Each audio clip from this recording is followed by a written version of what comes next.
بسم اللہ الرحمن الرحیم۔ السلام علیکم ورحمۃ اللہ وبرکاتہ۔ عزیز طلباء طالبات، بسم اللہ الرحمن الرحیم۔ تقابل ادیان و مذاہب کا سبق نمبر 64 آج ہم پڑھ رہے ہیں۔ اس سبق کا عنوان ہے یہود نام کی وجہ تسمیہ۔ آج کے اس سبق میں ہم یہ پڑھیں گے کہ یہودیوں کو یہود کیوں کہا جاتا ہے، کیا نسبت ہے، کیا وجہ ہے اس کے نام، ایسا نام کیوں پڑا، اس کی تفصیل آج کے اس سبق میں ہم پڑھیں گے۔ سب سے پہلے ہم دیکھتے ہیں آراء و اقوال، یعنی اس یہود کے جو نام ہے اس سے متعلق کتنے اقوال ہیں۔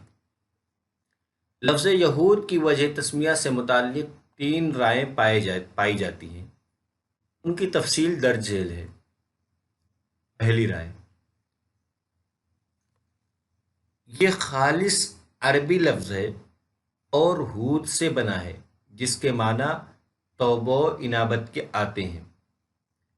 چونکہ انہوں نے بچھڑے کی پوجا سے توبہ کر کے بے مثال اور تابازمہ روایت قائم کی، اس لیے ان کو یہودی کہا گیا۔ ہود کے دوسرے معنی ہیں ہلنا، حرکت کرنا۔ چونکہ یہ لوگ توریت بہت جوش سے جنبش کھا کھا کر پڑھتے تھے، اس لیے یہودی نام سے موسوم ہوئے۔ ہود کے تیسرے معنی ہیں رہبری کرنا، مخبری کرنا۔ یہ بادشاہ وقت کو انبیاء کرام کی خبر دے کر انہیں قتل کراتے تھے، اس لیے ان کو یہ لقب ملا جو اللہ کے غضب کی غمازی کرتا ہے۔ یعنی یہ جو پہلی رائے ہے، پہلا قول ہے عربی لغت کے حوالے سے کہ یہ ایک لفظی یہ یہود کا لفظ جو ہے اس کے یہ معنی ہے، اس لیے اس کے 3 معنی بیان کیے گے اور تینوں اعتبار سے ان کو یہ فٹ آتا ہے۔ پہلا معنی توبہ و انابت کے ہیں ہود کے۔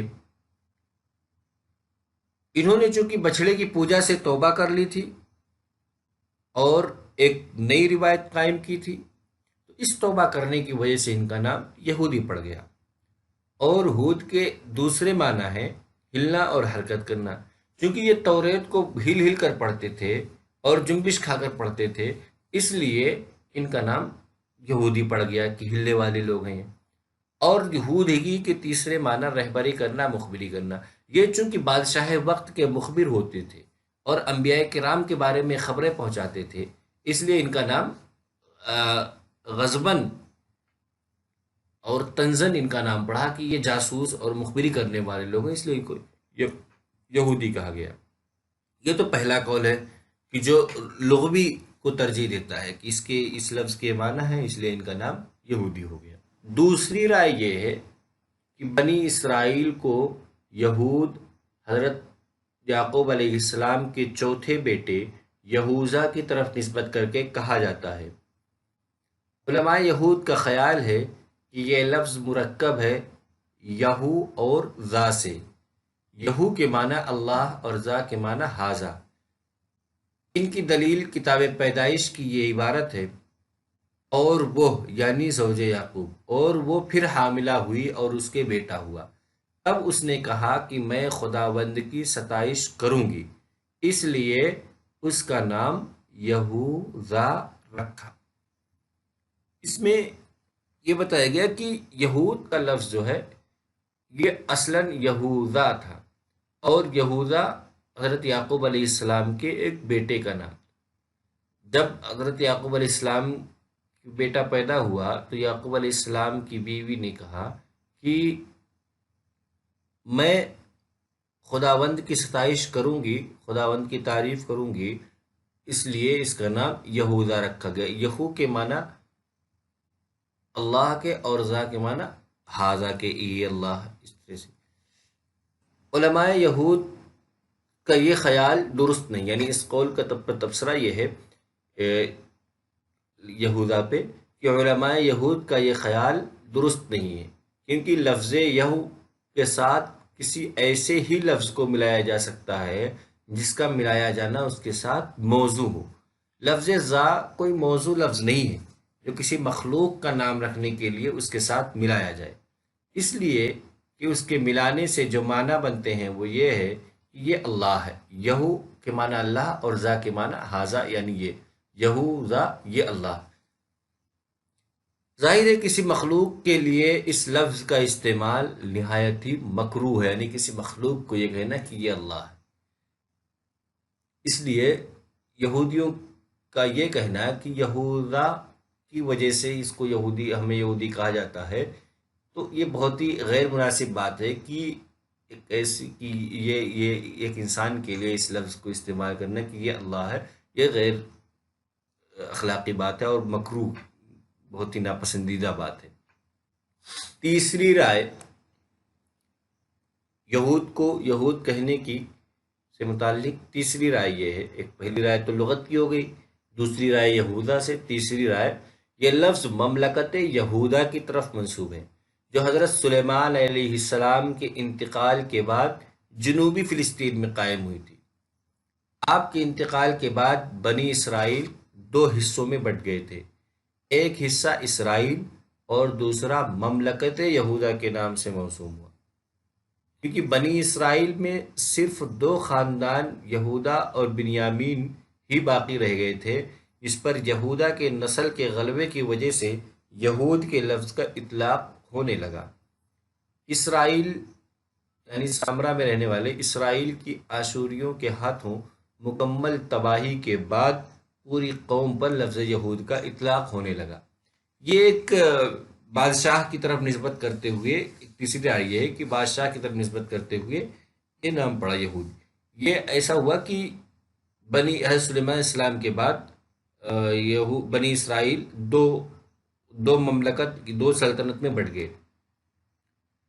حضرت سلیمان علیہ السلام تک تو ایک تھے، دو میں بٹ گئے، ایک اسرائیل کے نام سے ایک سلطنت تھی، ایک یہود کے نام پہ۔ تو جب بنی اسرائیل کے خاتمہ کیا آشوریوں نے، یہودیوں کی بھی خاتمہ کر دی، یہود کی سلطنت تھی، لیکن یہ جو یہود کی سلطنت تھی اس کے نام کا غلبہ رہا اور دونوں کو یہودی کہا جانے لگا۔ جو اسرائیل کی حکومت تھی اور جو یہود کی، دونوں کو حکومت کو ملا کر کے یہود کہا جانے لگا۔ اب راجح قول کیا ہے ان تینوں میں سے؟ تیسری رائے زیادہ قرین قیاس ہے، کیونکہ بنی اسرائیل نے اپنے لیے یہ لفظ عہد نامہ قدیم میں سفر عذرا سے پہلے کہیں استعمال نہیں کیا ہے۔ عذرا یہود کے اس دور کی تاریخ پر مشتمل ہے جو بابل کی اسیری سے تعلق رکھتا ہے۔ سفر عذرا سے پہلے کے اسفاروں کے لیے، سفر عذرا سے پہلے کے جو اسفار ان کے لیے شعب اور اسرائیل کا لفظ استعمال کرتے تھے، لیکن بابل کی اسیری کے بعد انہیں یہود کہا جانے لگا، جس سے اس رائے کی تائید ہوتی ہے کہ اب انہیں مملکت یہودا کے رعایا ہونے کی وجہ سے اس وقت عطا کیا گیا جب اخلاقی بگاڑ اور شریعت موسویہ سے انحراف کے بعد ان کے احبار و علماء نے اپنے اپنے خیالات و رجحانات کے مطابق عقائد و رسوم اور مذہبی ضوابط کا ڈھانچہ تیار کرنا شروع کر دیا۔ ان پوری عبارت کا مطلب یہ ہے کہ جو تین قول بیان ہوئے ان میں سے تیسرا جو قول ہے وہ زیادہ قرین قیاس ہے کہ جو یہود کی جو سلطنت تھی، جب بخت نصر نے ان پر حملہ کر کے اسرائیل اور یہود دونوں کو خاتمہ کر دیا، تو یہود کا جو نام تھا اس کا غلبہ ہو گیا، یعنی دونوں کو ملا کر کے یہود کہا جانے لگا، دونوں سلطنتوں کے افراد کو یہود کہا جانے لگا۔ یہی وجہ ہے کہ عہد نامہ قدیم کی وہ کتابیں جو عذرا سے پہلے کی ہیں، جو اس کے لیے یعنی بابل کی اسیری سے پہلے جو بخت نصر نے جو غلام بنائے تھے، جو قیدی بنائے تھے، اس سے پہلے کی جو کتابیں تھیں ان کے لیے جو ان کے لیے جو استعمال ہوتا تھا یہودیوں کے لیے، تو یہود کا لفظ نہیں استعمال ہوتا تھا بلکہ اسرائیل کا لفظ استعمال ہوتا تھا۔ اور جب یہ بابل کی اسیری کا واقعہ پیش آیا تو اس کے بعد عہد نامہ قدیم میں یہود کا لفظ استعمال ہونا شروع ہو گیا۔ وجہ اس کی وجہ ترجیح سے ہے۔ رسول کی لائی ہوئی یہی ربانی رائے ہی ہدایت زیادہ کا بہت صحیح ہی ہے اور تھوڑا یہ لفظ عنصر عربی اس میں زبان کے شامل لفظ رہ یہود گیا سے تھا۔ ماخوذ نہیں ہے، بلکہ ایک مملکت کی نسبت سے کرتے ہوئے یہ، اس لیے کہ اگر انہیں توبہ کرنے ہی کی وجہ سے یہودی کہا گیا تو پھر قرآن کریم میں ذم و تنقیص کے مواقع پر ہی اس لفظ کا ذکر کیوں کیا گیا؟ یعنی یہ لغت میں پہلے یہ بیان کی گئی تھی کہ ہود کے معنی توبہ کرنے کے ہیں، اور توبہ جب انہوں بچڑے کی عبادت سے توبہ کی تو اس کی بطور نعمت کے ان کو یہودی کہا گیا، تو اس کا جواب یہ ہے کہ پھر ذم و تنقیص کے موقع پر اس لفظ کا ذکر کیوں کیا گیا؟ تعریف کے موقع پہ ہی کرنا چاہیے۔ اور یہودیوں نے بابل کی اسیری سے ماقبل لکھی گئی مقدس کتابوں میں اپنے لیے اس لفظ کا استعمال کیوں نہیں کیا؟ دوسری وجہ، جبکہ یہ لفظ مدح و ستائش کا مفہوم لیے ہوئے تھا۔